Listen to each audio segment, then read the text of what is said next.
प्यारे बुज़ुर्गों, माताओं, भाई और बहनों, हम सब जब भी इस धरती पर अपने आप को पाते हैं तो हमारी यही कोशिश होती है कि हम जो सृष्टि रचने वाला है, जो पिता परमेश्वर है, उनके दर्शन कर पाएं।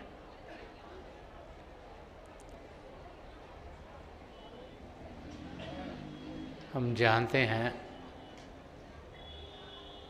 कि सृष्टि कर्ता पुरुष ने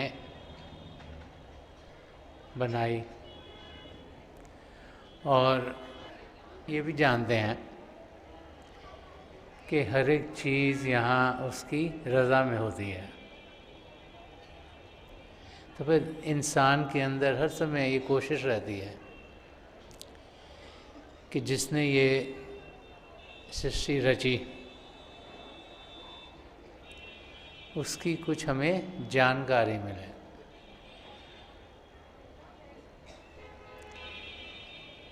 हम प्रभु को पाने के लिए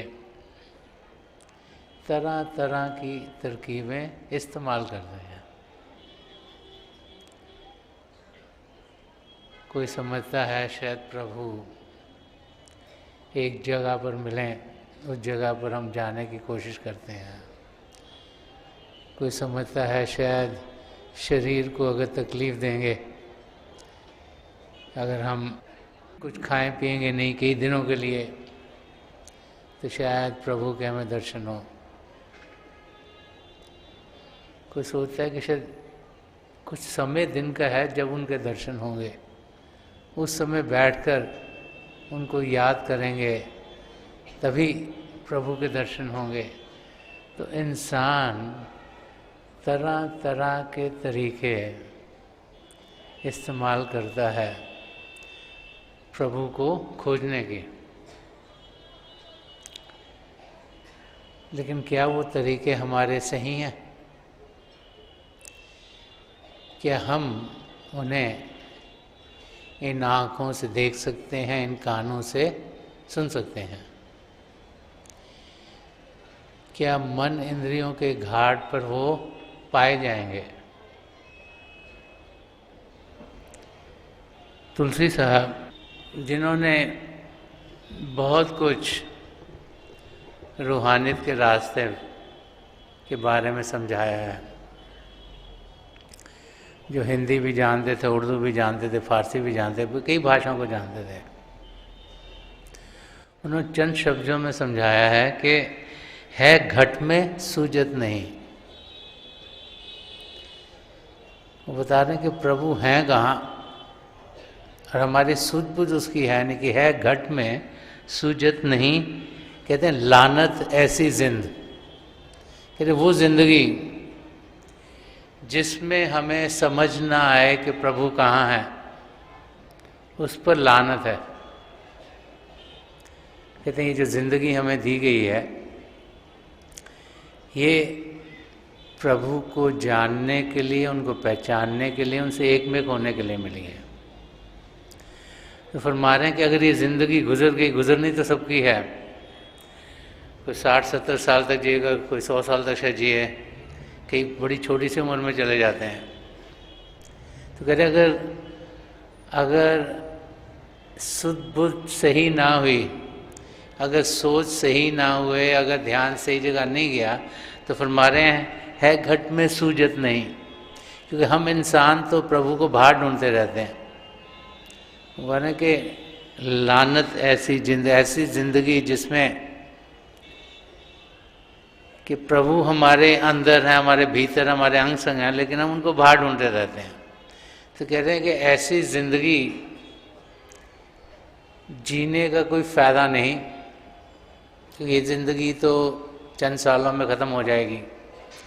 और अगर अपने अंदर जाने का तरीका पाया नहीं, अगर प्रभु को बाहर ही खोजते रहे, अंदर की दुनिया में बढ़े नहीं, तो कह रहे ज़िंदगी जीना बेकार है। और फरमा रहे हैं कि तुलसी या संसार को भयो मोतिया बिंद, कहते हैं एग्जाम्पल लेके जब मोतियाबिंद आता है तो दिखना बंद हो जाता है। तो कह रहे हैं सारे संसार में जब जीव आते हैं तो सबको मोतियाबिंद हो गया, किसी को असलियत दिख नहीं रही, क्योंकि जिस और वो देख रहे हैं उस और उन्हें पिता परमेश्वर मिलेंगे नहीं। तो संत दर्शन सिंह जी महाराज जिन्होंने बहुत कुछ रूहानियत के रास्ते के बारे में कहा, उन्होंने भी अपने लफ्ज़ों के ज़रिए ये समझाया है कि प्रभु को पाने के लिए किस किस्म की नज़र चाहिए।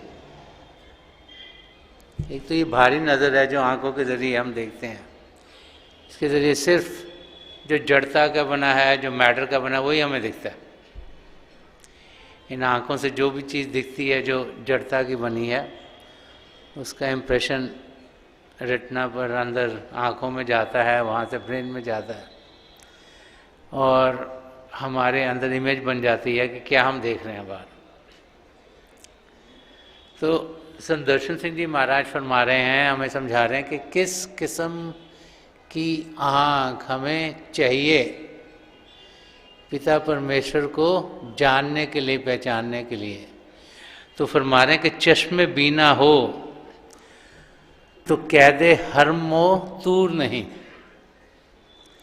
वो एग्जाम्पल ले रहे हैं कि जो हज़रत मूसा थे वो प्रभु के दर्शन करने के लिए, उनकी रोशनी देखने के लिए जो कोई तूर का पहाड़ था उसके ऊपर गए थे। तो एग्जाम्पल ले रहे हैं कि चश्मे बीना हो, अगर देखने वाली आँख हो तो कैदे हरम ओ तूर नहीं, देखने वाली निगाहों से वो मस्तूर नहीं। वो कह रहे जिसकी निगाह सही खुल गई है उससे प्रभु छिपा नहीं हुआ। तो कौन सी निगाह की बात यहाँ संत दर्शन सिंह जी महाराज कर रहे हैं? भारी आंखों के नहीं कर रहे, वो ये शिव नेत्र 10वां द्वार, इसकी ओर इशारा दे रहे हैं कि चश्मे बीना हो तो कैदे हरम व तूर नहीं, के अगर ये अंदरूनी आँख खुल जाए तो फिर हम प्रभु के दर्शन कर पाएंगे। तो संत दर्शन सिंह जी महाराज समझा रहे हैं कि अगर हमने अंदर की दुनिया में बढ़ना है, अगर हमने असलियत को जानना है, अगर हमने पिता परमेश्वर की जानकारी पानी है, अगर हमने प्रभु से एक में होना है, तो ये दिव्य चक्षु का खुलना बहुत ज़रूरी है। वही नामदान के समय होता है कि हमारे सद्गुरु अपनी कमाई का कुछ हिस्सा हमें देते हैं ताकि ये शिव नेत्र खुले और फिर हम अंदर की दुनिया में जाने के लायक होते हैं। वो दुनिया जो प्रेम से भरपूर है, वो दुनिया जो चेतन ही चेतन है, वो दुनिया जो खूबसूरत ही खूबसूरत है।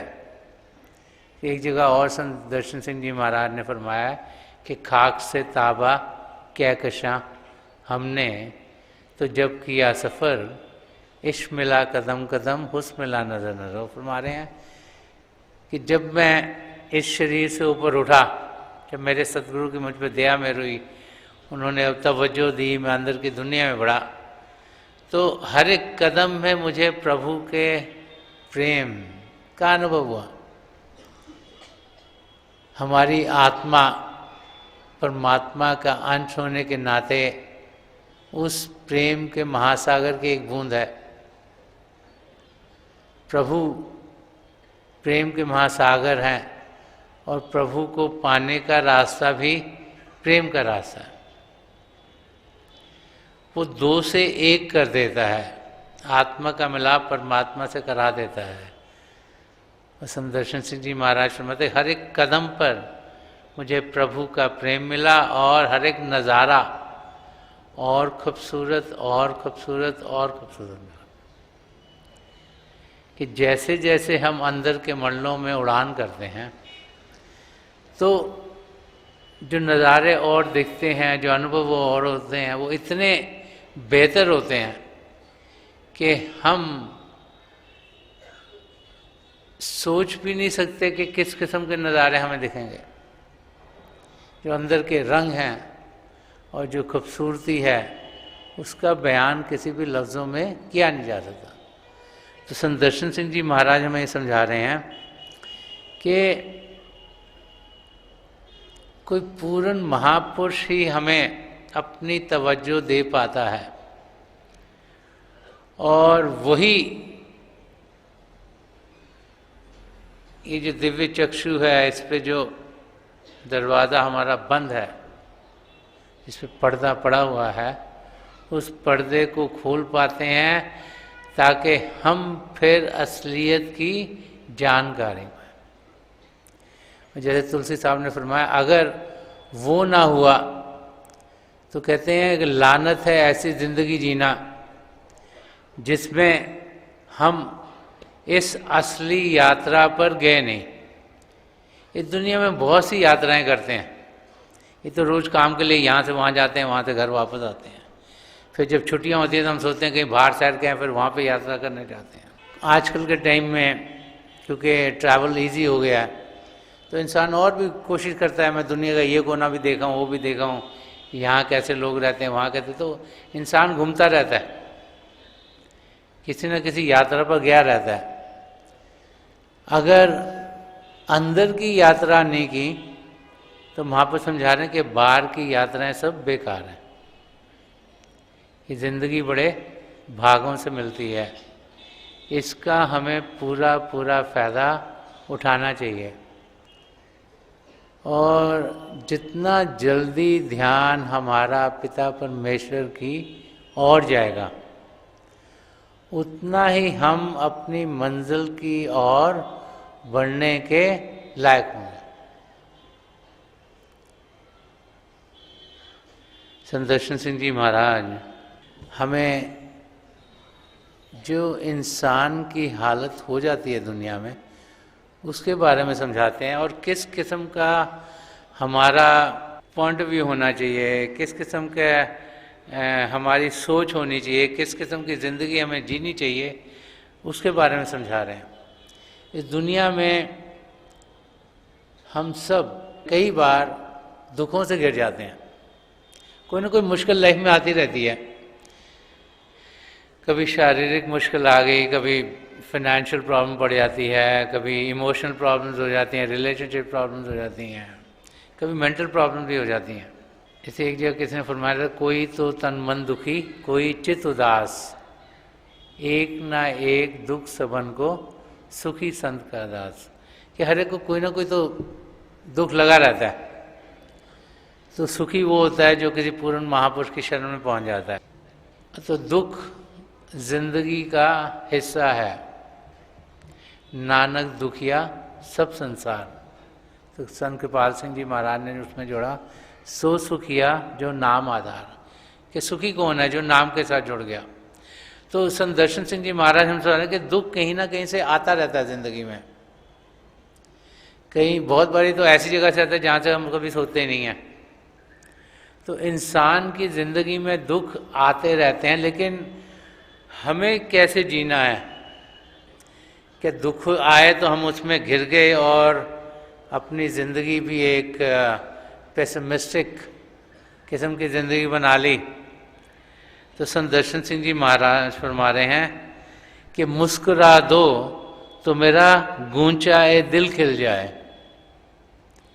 फरमा रहे हैं कि मैं दुख में से गुजर रहा हूँ। जब इंसान दुख में से गुजरता है तो थोड़ा डाउन हो जाता है, क्योंकि हर एक चीज़ लगता है ये भी खराब है, ये भी खराब है, वो भी खराब है, ये भी कभी ठीक नहीं होगी, वो भी नहीं होगी ठीक। तो उस हालत में से निकलें कैसे? तो अपने सदगुरु से प्रार्थना कर रहे हैं कि मुस्कुरा दो तो मेरा गूंचाए दिल खिल जाए, दिल कभी खिल ना सके ऐसा भी रंजूर नहीं। कह रहे कोई ऐसा दुख नहीं है जो इस दिल को कभी खिलने से रोक देगा।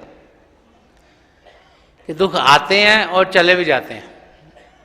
जैसे 4 वर्ड्स हैं, दिस टू शैल पास, कि जो समय है जिसमें लगे बहुत दुख आ रहा है वो ज़्यादा देर टिकने वाला नहीं, वो गुजर जाएगा। जैसे बादल आते हैं तो चले भी जाते हैं, सूर्य फिर निकल आता है। क्यों? क्योंकि सूर्य है। अगर आप हवाई जहाज में जा रहे हैं और अगर दिन ऐसा है कि रेनी डे है, जिस दिन बारिश हो रही हो, तो बादल बादल बादल होते हैं, लगता है कि अंधेरा ही अंधेरा है, कुछ होगा नहीं। लेकिन जैसे ही आपका हवाई जहाज बादलों के ऊपर निकलता है, आपको सूर्य दिखाई देता है। तो ये नहीं कि दुख आया तो वो जाएगा नहीं। तो जाएगा कैसे? कि मुस्कुरा दो तो मेरा गूंचा है दिल खिल जाए। संत दर्शन सिंह जी महाराज की पोट्री बड़ी ऑप्टिमिस्टिक थी, और उनकी सारी पोट्री पढ़ें तो सारी अपलिफ्टिंग है। वो इंसान को कैसे जीना चाहिए, कैसे दुखों में भी हम खुश रहें, और कहाँ से हम खुश होंगे, और किस तरीके कहाँ पे हमारा ध्यान हो हम खुश होंगे, वो बार बार समझाते हैं। सारे सुख हमारे भीतर हैं, जितना बाहर की ओर ध्यान देंगे उतने ही दुखों से गिरते जाएंगे। तो अंदर, हमारे अंदर रूहानियत का सूर्य खिला हुआ है। बाहर की दुनिया में ध्यान देंगे, अंधेरे ही अंधेरा है, दुखों से भरी हुई है दुनिया। अंदर की दुनिया में बढ़ेंगे तो सुख चैन मिलेगा। तो अपने सदगुरु से प्रार्थना यही कर रहे हैं कि मुस्कुरा दो तो मेरा गूंचा है दिल खिल जाए। कि मेरा दिल जो लग रहा था थोड़ा दुखों से भरा हुआ है, वो आपकी मुस्कुराहट से खिल जाएगा। कि जब आपकी मुस्कुराहट मिलेगी तो सारी जिंदगी खुशियों से भरपूर हो जाएगी। सुख के वो पल उसके लिए ऐसे हो गए जो कि कभी ख़त्म नहीं होंगे। तो वही यहाँ संत दर्शन सिंह जी महाराज फरमा रहे हैं कि कोई ऐसा दुख नहीं जो कि सदा सदा के लिए हमारे साथ रहेगा।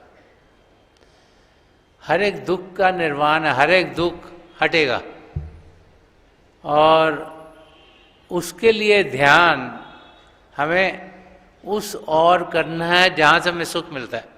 इसलिए कबीर साहब ने कहा है कि एक बार नहीं, हम दिन में 1000 बार अपने सदगुरु के दर्शन करें, क्योंकि हमें वहाँ से सुख मिलता है।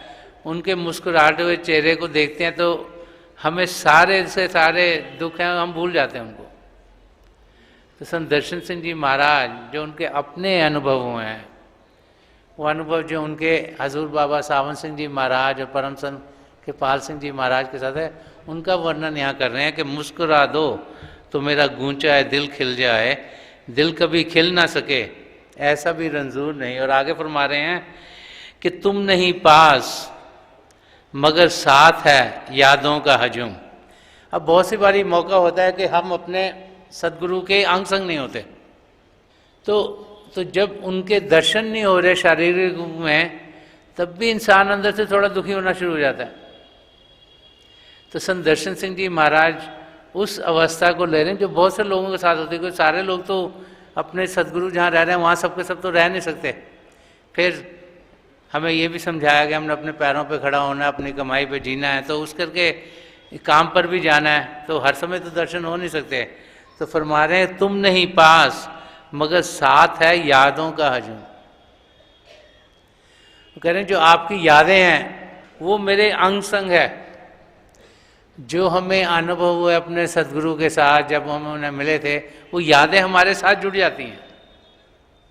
फिर जब हम दूर भी बैठे हों, चाहे हज़ारों मील दूर बैठे हों, उनको जब याद करते हैं तो अपने आप मुस्कुराहट हमारे लिप्स पर भी आनी शुरू हो जाती है। तो कुछ भी अनुभव जो हमें उनके साथ हुआ होता है, उसकी याद हमारे अंदर हर समय रहती है, हम कहीं भी हों। कई खुशकिस्मत हैं जो उनके नूरी स्वरूप के दर्शन कर पाते हैं, लेकिन उनकी जो यादें हैं वो तो हर एक के साथ रहती हैं। तो फरमा रहे हैं तुम नहीं पास मगर साथ है यादों का हजूम, मैं अकेला नहीं। वो समझा रहे कि हम समझें कि हम में से कोई भी अकेला नहीं है। मैं अकेला नहीं, बेकस नहीं, महजूर नहीं। तो फरमा रहे हैं कि मैं अकेला नहीं हूँ, आपकी यादें मेरे साथ हैं, मुझे सहारा दे रही हैं। मैं बेबस नहीं हूँ कि मैं कुछ कर नहीं पाता, क्योंकि आपका सहारा मेरे साथ है। हर पल हर क्षण आप मेरे साथ हो, इस करके मैं किसी दुख दर्द में नहीं हूँ।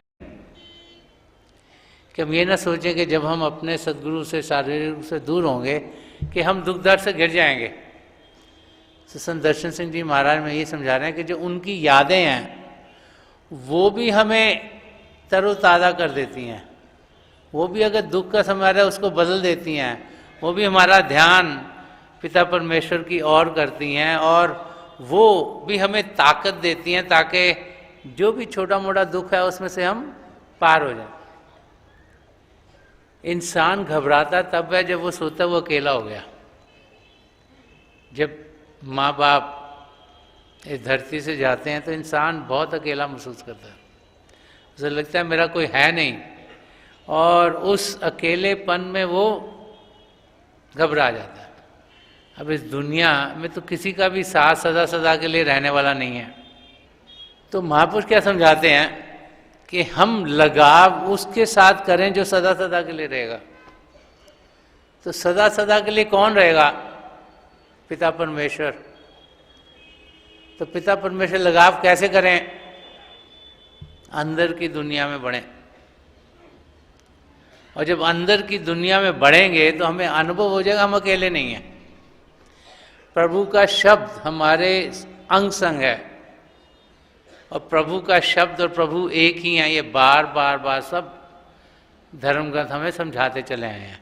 संत दर्शन सिंह जी महाराज ये समझा रहे हैं कि हम ये ना जाने कि हम अकेले हैं, क्योंकि हम सबके अंग संग पिता परमेश्वर हैं, वो कहीं बाहर नहीं, हमारे अंदर ही बस रहे हैं। सिर्फ नज़र सही चाहिए उनको देखने के लिए।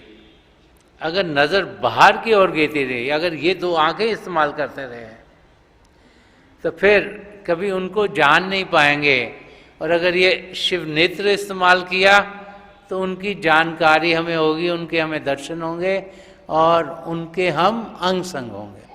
संत दर्शन सिंह जी महाराज आगे और समझा रहे हैं कि जब हम अपने सदगुरु से दूर होते हैं, फरमा रहे हैं कि कर सकेगा ना जुदा फासले ए वक्त व मकान। वो कह रहे हैं कि जो वक्त और ना ही डिस्टेंस, ना ही जगह, दोनों हमें दूर नहीं कर पाएंगी पिता परमेश्वर से। कि कर सकेगा ना जुदा फासला ए वक्त व मकान, दूर नजरों से सही दिल से मगर दूर नहीं। वो फरमा रहे हैं हो सकता है कि हम अपने सदगुरु के शारीरिक रूप से दूर हों, कुछ टाइम वाइज भी ऐसा हो कि हम उनसे दूर हों, लेकिन वो हमारे दिल से दूर नहीं, वो तो हमारी रूह की गहराइयों में बैठे हुए हैं। संत दर्शन सिंह जी महाराज में ये समझा रहे कि हमारे सदगुरु हमारे अंग संग हैं। जब हमें नाम की देन मिलती है तो हमारे सदगुरु का नूरी स्वरूप यहाँ 10वें द्वार पर आकर टिक जाता है। फिर हम जब भी अंदर की दुनिया में बढ़ते हैं और आसमान, सितारे, चंद्रमा, सूर्य को पार करते हैं, तो हम अपने गुरु के नूरी स्वरूप तक पहुंच पाते हैं।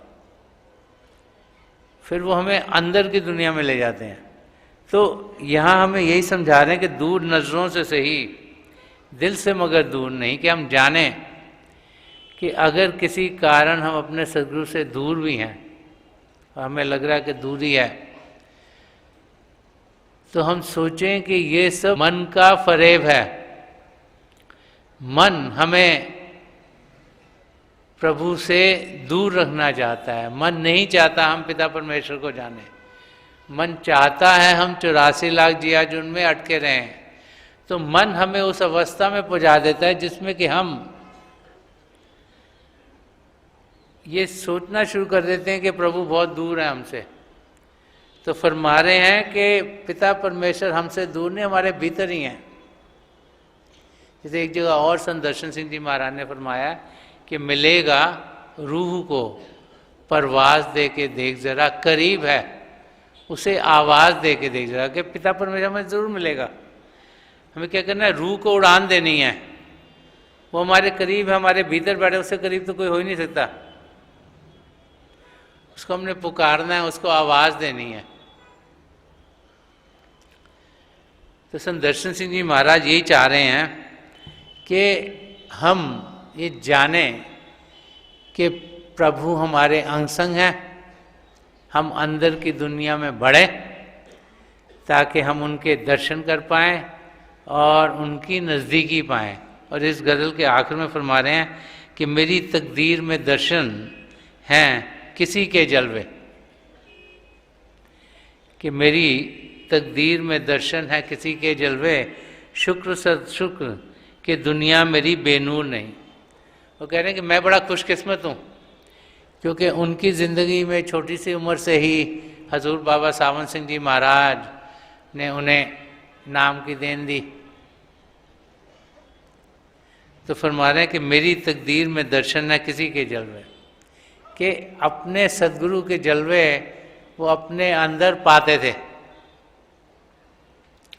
और फरमा रहे हैं कि शुक्र से शुक्र के दुनिया मेरी बेनूर, कह रही है कि प्रभु का बहुत शुक्र है कि मेरी दुनिया ऐसी नहीं जिसमें रोशनी ना हो, कि मेरी दुनिया ऐसी है जिसमें रोशनी रोशनी है, जो जागृत ही जागृत है। तो हम सब जिन्हें नाम की देन मिली है, हमें पिता परमेश्वर का शुक्रिया अदा करना चाहिए। बहुत सी बार जो हमें मिलता है हम उसे इस्तेमाल नहीं करते, और जो आसानी से मिलता है उसको तो बिल्कुल इस्तेमाल नहीं करते। तो जो नाम की देन है ये बड़े भागों से मिलती है, और जिन जिन को नाम की देन मिली हो, जो हिदायतें वो हम सबको पूरी करनी चाहिए। बाकायदगी से अभ्यास करना, सिमरन करना, अपनी ज़िंदगी को पाक बनाना, साज बनाना, सच्ची सुच्ची ज़िंदगी जीना, ये सब हमें अपनी ज़िंदगी में ढालना चाहिए। फिर हम देखेंगे कि हम तेज़ी से अपनी मंजिल की ओर बढ़ना शुरू कर देंगे।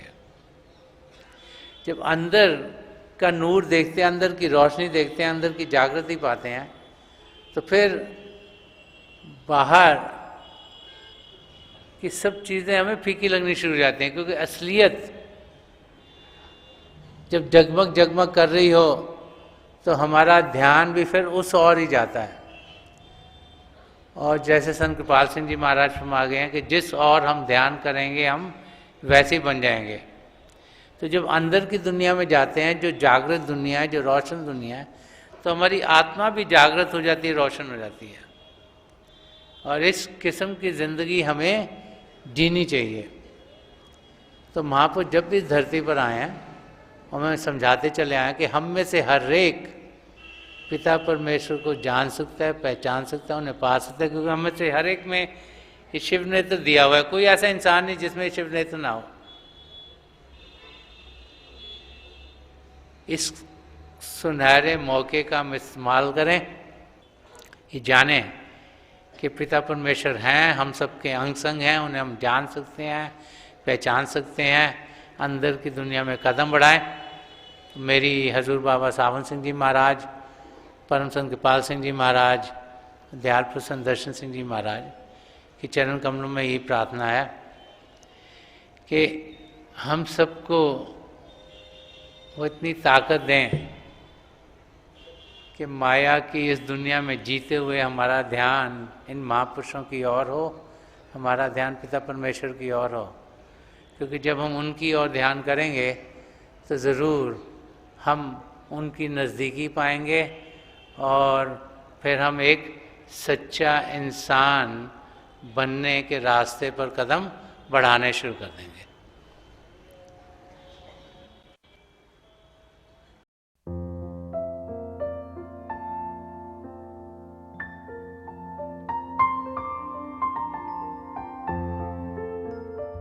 तो थोड़ी देर के लिए हम सब अभ्यास के लिए बैठ जाएं। आप जहाँ भी बैठे आराम से बैठिएगा, अपनी आंखें बंद कर लीजिएगा। ये जो आई बॉल्स आँखों के डले सीधे सामने फोकस हो, जैसे 8-10 सामने आप फोकस हो। आंखें बंद करते ही वो भाई बहन जिन्हें नाम की देन मिली आप सिमरन कीजिएगा। और जो भाई बहन यहाँ नए हैं, आप पिता परमेश्वर के किसी भी जाति नाम का जाप कीजिएगा। जाप मन ही मन करना, ऊंचा नहीं दोहराना। मेरी प्रभु के चरण कमलों में, और जो पिछली संचि के महापुरुषों हैं, हजूर बाबा सावन सिंह जी महाराज, परम संत कृपाल सिंह जी महाराज और दयाल प्रसन्न दर्शन सिंह जी महाराज, कि चरण कमलों में यही प्रार्थना है कि जो जो हम सबके लिए बेहतर हो ये महापुरुष हमें दें, हमें सबके साथ जोड़ें और हमारे भीतर प्रभु की ज्योत के हमें दर्शन करवाएं। थोड़ी देर में मैं आपको इस बैठक से उठाऊंगा और मेरी शुभकामनाएं आप सबके साथ हैं।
छोड़ दीजिए जी, प्लीज़ लीव ऑफ।